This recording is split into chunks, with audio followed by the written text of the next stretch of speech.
बीते कुछ दिनों में आपने अपने आसपास के बिग बाजार में बिग बाजार की होर्डिंग उतारकर स्मार्ट बाजार की होर्डिंग को लगते देखा होगा। दरअसल बिग बाजार को चलाने वाली कंपनी फ्यूचर ग्रुप दिवालिया हो चुकी है और फ्यूचर ग्रुप के मालिक किशोर बियानी ने बिग बाजार को रिलायंस इंडस्ट्रीज को बेच दिया है, जिसके बाद रिलायंस ने बिग बाजार का नाम बदलकर अपना नया रिटेल स्टोर स्मार्ट बाजार के नाम से शुरू किया है। एक समय ऐसा था जब किशोर बियानी रिटेल किंग के नाम से मशहूर थे। फ्यूचर ग्रुप के फ्यूचर रिटेल के जरिए किशोर बियानी ने रिटेल बिजनेस का एक पूरा साम्राज्य खड़ा कर दिया था। भारत में मॉल के कॉन्सेप्ट को उन्होंने ही लोगों के बीच आम किया। बिग बाजार के जरिए उन्होंने लोगों को सारा सामान एक ही छत के नीचे उपलब्ध कराया, सबसे सस्ता, सबसे अच्छा। इस पंचलाइन के साथ बिग बाजार घर घर में फेमस हो गया था। लेकिन फिर ऐसा क्या हुआ कि देखते ही देखते आसमान की ऊंचाइयों को छूता हुआ बिग बाजार जमीन पर आ गिरा और कंपनी पूरी तरह से दिवालिया हो गई। तो आज की वीडियो में हम बिग बाजार की शुरू से लेकर आखिर तक की पूरी कहानी को समझेंगे। बिग बाजार की नींव किशोर बियानी ने रखी थी। ये एक ऐसा नाम था जिसे भारत में आधुनिक रिटेल का अगुआ माना जाता है। किशोर बियानी का जन्म 9 अगस्त 1961 में मुंबई के एक कपड़ा व्यापारी के घर हुआ था। शुरू से ही उनका मन पढ़ाई में कुछ खास नहीं लगता था। हालांकि उन्होंने अपने फैमिली बिजनेस में रुचि दिखाई और उसमें कई एक्सपेरिमेंट्स किए। साल 1987 में कपड़े के बिजनेस को किशोर बियानी ने रेडीमेड कपड़ों की ओर मोड़ दिया था। शुरू में उन्होंने को स्टोन वॉश फैब्रिक का कारोबार किया, जिसमें उन्हें बहुत सफलता मिली और उनका उत्साह और आत्मविश्वास भी बहुत बढ़ गया। उस वक्त रेडीमेड कपड़ों का चलन नहीं था। लोग कपड़ा खरीदकर उसे दर्जी से सिलवाते थे। ऐसे में उन्होंने कुछ नया करने का सोचा, जिससे ज्यादा से ज्यादा लोग उनसे जुड़ सकें। और कुछ नया करने की चाह में उन्होंने रेडीमेड कपड़ों का व्यवसाय शुरू कर दिया। सिर्फ 26 साल की उम्र में उन्होंने मेंस वियर प्राइवेट लिमिटेड की शुरुआत की, जहां आदमियों के लिए रेडीमेड कपड़े मिलते थे। धीरे धीरे करके उन्होंने लेडीज और बच्चों के भी रेडीमेड कपड़ों का काम शुरू कर दिया था। कुछ ही समय बाद उन्होंने अपने ब्रांड का नाम बदलकर पेंटालून कर दिया। साल 1992 में किशोर बियानी ने पेंटालून को स्टॉक एक्सचेंज में लिस्ट करवाया, ताकि बिजनेस को आगे बढ़ाने के लिए पैसे जमा किया जा सके। इसके बाद उन्होंने पीछे मुड़कर नहीं देखा।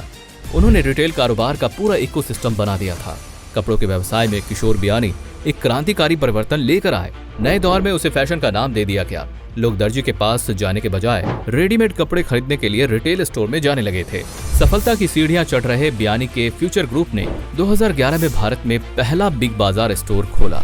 साल 2006 तक ये बढ़कर 56 हुए और 2008 तक 116 हो गए। हालांकि 2008 की मंदी का कंपनी पर बुरा असर पड़ा, लेकिन कंपनी फिर भी आगे बढ़ती ही रही। हर साल नए स्टोर खुलते चले गए और साल 2019 तक कुल 295 स्टोर हो चुके थे। लेकिन समय बीतने के साथ ही भारत के रिटेल मार्केट में फ्यूचर रिटेल के कॉम्पिटिटर बढ़ने लगे, जैसे कि रिलायंस रिटेल के साथ ही ई कॉमर्स ने भी दस्तक दी। लेकिन शुरुआत में बियानी ने इसे चैलेंजर ही नहीं माना। फिर आई 2008 की आर्थिक मंदी, जिसका असर दुनिया के बाकी देशों के साथ ही भारत पर भी पड़ा। इस मंदी के बाद फ्यूचर रिटेल ने कारोबार की उल्टी गिनती शुरू कर दी थी। धीरे धीरे कर्ज का बोझ बढ़ने लगा। रिटेल साम्राज्य का कर्ज कम करने के लिए किशोर बियानी को कई बार एसेट्स को डाइवेस्ट करना पड़ा। किशोर बियानी ने कर्ज लेकर कई नए बिजनेस में भी हाथ आजमाए, लेकिन उनमें से कोई भी बिजनेस नहीं चला और हालात ऐसे हुए कि कर्जे को चुकाने के लिए बियानी को साल 2012 में पेंटालून्स चेन में अपनी अधिकांश हिस्सेदारी आदित्य बिरला ग्रुप को बेचनी पड़ी।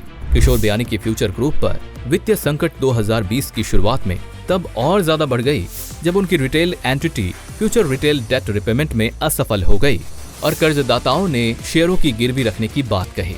2019 में 13,016 करोड़ रुपए के साथ फोर्ब्स की लिस्ट में 80वें सबसे अमीर भारतीय रहने वाले किशोर बियानी के लिए ये एक बहुत बड़ा झटका था।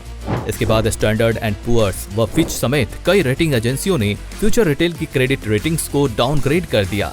इसके बाद अगस्त 2020 में रिलायंस इंडस्ट्रीज लिमिटेड की सहायक company Reliance retail venture limited RRVL ने फ्यूचर ग्रुप के साथ एक सौदे की घोषणा की। सौदा था कि RRVL फ्यूचर ग्रुप के खुदरा व थोक कारोबार और लॉजिस्टिक्स व वेयर हाउसिंग बिजनेस की 19 कंपनियों को एक्वायर करेगी। एक मुश्त 24,700 करोड़ रुपए में सौदा होना फाइनल हुआ, लेकिन उस समय अमेज़न ने बीच में अड़ंगा लगा दिया था। दरअसल साल 2019 में अमेज़न ने 15,000 करोड़ रुपए में फ्यूचर कूपन यानी कि फ्यूचर ग्रुप की होल्डिंग कंपनी में 49% हिस्सेदारी खरीदी थी। इस डील के तहत अमेज़न को 3 से 10 साल के अंदर फ्यूचर रिटेल में हिस्सेदारी खरीदने का भी अधिकार मिला था। लेकिन जब 2020 में फ्यूचर ग्रुप ने अपने रिटेल, होलसेल और लॉजिस्टिक्स बिजनेस को रिलायंस रिटेल को 24,713 करोड़ रुपए में बेचने की घोषणा की, तो विवाद शुरू हो गया। हालांकि ये विवाद अब सुलझ चुका है और फ्यूचर ग्रुप के रिटेल समेत कई कंपनियों पर रिलायंस इंडस्ट्रीज का अधिकार हो गया है। रिलायंस रिटेल ने उन सभी जगहों पर अब स्मार्ट बाजार नाम से एक नया रिटेल स्टोर खोल लिया है, जहां पहले कभी बिग बाजार हुआ करता था। दोस्तों, आज की वीडियो में बस इतना ही। आपको वीडियो कैसी लगी हमें कमेंट में जरूर बताना और वीडियो को लाइक और शेयर करना तो बिल्कुल भी मत भूलना।